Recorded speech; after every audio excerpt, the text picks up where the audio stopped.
living in expectancy, and my subtitle is Between Times. Living in expectancy between times. Expectancy, or having an expectation, is important for our quality of life. When people stop having expectation, when there is no expectancy, people lose hope and life loses meaning. And so it's always important to have an expectation that things are going to work out for you, and the Christian life is based on expectation. And we live our lives in expectancy. Have you ever been in a situation where somebody says there is no hope? And once people tell you there is no hope, life becomes meaningless. And that's why sometimes people feel that they have to end their lives, unfortunately. But God has called us to expectancy. Everything we do in life has an expectancy. You go to sleep in the night, and you expect to wake up in the morning and the sun will shine. And when you live throughout the day, you expect that the sun will set and there will be night. Can you imagine a day when you wake up and the sun never rises? And it's 6 o'clock, it's not up. 8 o'clock in the morning, it's not up. 10 o'clock, the sun is not up. You're going to wondering, what is the world coming to an end? Because your expectation is that the sun will rise. The same thing, if the sun never sets, you're going to wonder what is wrong with your world. So all of us live life on expectancy. Expectancy is what you're looking forward to, your anticipation. It is your hope, and it creates excitement for our lives. And I want to encourage us that God doesn't just want us to live in expectancy. He also wants to fulfill our expectation, so we don't just expect and get disappointed, but He makes our expectations real to us. And that's what we're going to be looking at in this series, and how our expectations become a reality. Genesis chapter 18. Genesis chapter 18 and verses 13 to 14. Genesis 18, 13 to 14. I don't know whether my mic is giving us any problem. All right. And it reads, "And the Lord said to Abraham, why did Sarah laugh, saying, shall I surely bear a child since I'm old? Is anything too hard for the Lord? At the appointed time, I will return to you according to the time of life, and Sarah shall have a son." God gave a promise to Abraham. And that's why Abraham left his father's house. And God said, I'm going to give you a land, and your wife Sarah is going to have a child, a consequential child, a child who will make a difference in this world. So Abraham and Sarah lived their life on that expectancy, that they will find the land and that they will have a child. So they started a journey of faith with God with this expectation that they will have land and they will have a child. And they journeyed for a very long time, lived for a very long time. They were not finding land and they were not having children. And now Abraham is close to 99 years old. He's a very old man. Sarah is very old. And God comes to him and speaks to him that now is the time to make the promise of God real to us. One of the things we have to be very firm on is that God is a God of promise. And every Christian lives his life on the promise of God. And the promise of God has got some qualities that we would look at. First, God's promise comes to us as a word. As a word, it tells us what God has in mind for us. Primarily, it comes through the scriptures. But many times, God also speaks to us in our hearts and gives us an expectancy, something to hope for, something to look forward to. And so God's word comes as a word. His promise comes as a word. His promise also comes sometimes as a vision. And in the vision, God tells us what he has already done in our lives. Now, when I say a vision, it doesn't necessarily mean that you're going to see something very grand. Sometimes the voice of God to us or the promise of God to us is a very soft voice. I remember I was about 14 years old when I believed that God called me to be a pastor, to preach his word and to take care of his flock. I was young, and I wasn't in a church, I wasn't in a prayer meeting, I didn't see a vision, no prophet spoke to me, nobody just spoke to me. I was 14 years old, and I remember the moment. It was in the night, and we were in our bedroom, my mother's bedroom where we all lived. So there are about 5 of us siblings and our mom, and we all stayed in the same room. And I was sleeping on the floor on a mat, and just somehow, I can't even explain it, I just knew that God's hand was upon me, that God has called me, and God was going to use me as a pastor. And from that day, from that night, I've never doubted that God has called me, that God wanted to use me. But that calling did not come because somebody spoke to me, but I heard it in my heart. And for many of you, that is how you're going to know God's promise to you. It's not going to come because a man of God spoke to you or you saw a big vision, but you're going to have a certain deep sense, something deep, something inside so strong that tells you this is what you're going to be. This is what your life is all about. And that creates an expectancy. And it gives you something to look forward to, something to live your life for. And for each one of us, I believe there is a point in our lives when we believe that God was going to use our life for something. It may have been similar to mine, or probably maybe somebody spoke to you about it, or you read the Bible and you felt that a word was for you, and you believe that God is going to use you greatly.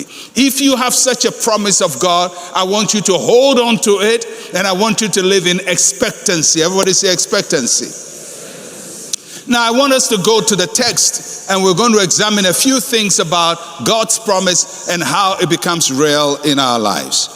So the verse 14, once more, Genesis 18:14, is anything too hard for the Lord? That's a question. At the appointed time, I will return to you according to the time of life, and Sarah shall have a son. Very short verse, but heavily loaded. This passage talks about timing or time frames within which God works his purposes for us. And the first time frame that the passage talks about is the appointed time. Everybody say appointed time. Say it one more time. Say appointed time. Hey, are you in church? I'm preaching and say appointed time. What's wrong with you? Say appointed time. All right. Okay. Now, this appointed time is very important, and I put the Hebrew word for that on the screen. It's moed. Moed. That's the appointed time. It's a very interesting word because this word is used for the tabernacle of gathering. You know, when God was leading Israel in the wilderness, they had this big tent they called the tabernacle. And it was called the tabernacle of gathering. That is where they gathered and God met them. And that is called moed too. Gathering. So when God talks about appointed time, it's not just sequence of time. It's a place, it's a time or a moment when time and every event comes together for things to happen in your life. The appointed time is a gathering point for God, a place of meeting, and a time of meeting. You know, many times we go through our lives and it looks like things are not meeting in our lives. Things are scattered. Things are happening. And you're wondering, why am I going through this? What is all this about? Why this and why that and why that? And your life doesn't seem to make sense. But there is a time in your future when God is going to put the pieces together. It's called your appointed time, and everything comes together. And when everything comes together, everything makes sense. Now you don't get it because it's scattered. But one day, there will be an appointed time, a gathering point, a meeting point. Then you will understand why your parents were your parents, why you were born in such a time, why your brother is that, and why your sister is that, and why you even went to school and studied a particular course which you are not using. You know, and you wonder, so I wasted my life. I went to study this. I'm not even using it. But when God brings you to the appointed time, it's a gathering point. He opens your eyes and you begin to understand everything makes sense in God's economy. Everything makes sense. And that's what God is saying to Abraham. He says there is a gathering point in your future. You've been walking for many years in the wilderness. You've had a lot of experiences that don't seem to make sense. Even your name doesn't make sense. You used to be Abraham. I changed it to Abraham, meaning father of many nations, and you have no child. But in the appointed time, everything will come together and it will make sense. That is what the appointed time is. It's a place and a time of meeting. God's meeting point for you in your destiny. Appointed time also means a fixed season in God's plan for you. There is a fixed season, a divine season fixed by God. The word moed, translated in Genesis chapter 1:14, when God created the sun, the moon, and the stars, it says it's for seasons. The appointed time is an appointed season for you. A season is the period when things happen. Things happen in their season. A suitable time. So what is God saying to Abraham? God is saying to Abraham, I have an appointment with you, but it's not just a calendar appointment. I have an appointment with you sometime in your future where everything is going to come together. And there is a fixed season when what I said will come to pass. I don't know about you, but as we sang just now, the God of then is the God of now. The God of Abraham is our God. If he had an appointment with Abraham, I can guarantee you he has an appointment with you. There is an appointed time for you, and there is a season for you. So that's the first thing God says to Abraham. There's an appointed time for you. But there is another phrase in the passage. Let's look at it again. Genesis 1:18, verse 14. It says, at the appointed time I'll return to you according to the time of life, and Sarah shall have a son. That's the second time frame, the time of life. It's a natural sequence of activity. The time of life is also a point in time. A point in time. In the Hebrew it's et. The other one is moed. This is it. A point in time. A point in time.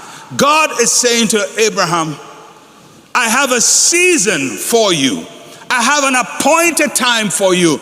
I have a big plan for you. Things are going to come together. And he then says these things are going to come together at a point in time. What does that mean? You know, when Adam and Eve sinned, God said, the seed of the woman shall bruise the head of the serpent. In Genesis chapter 3, verse 15. That's An appointment. The seed of the woman shall bruise the head of the serpent. When? Next week, next 2 weeks, next 4 weeks, next year, next 10 years, next 100 years. It's general. There's an appointment.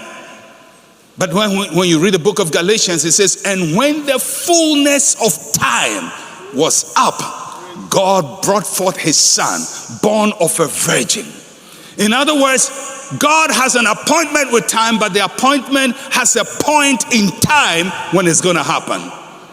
So there is a point in time when God makes all things work for you. It's a point in time. Everybody say point in time.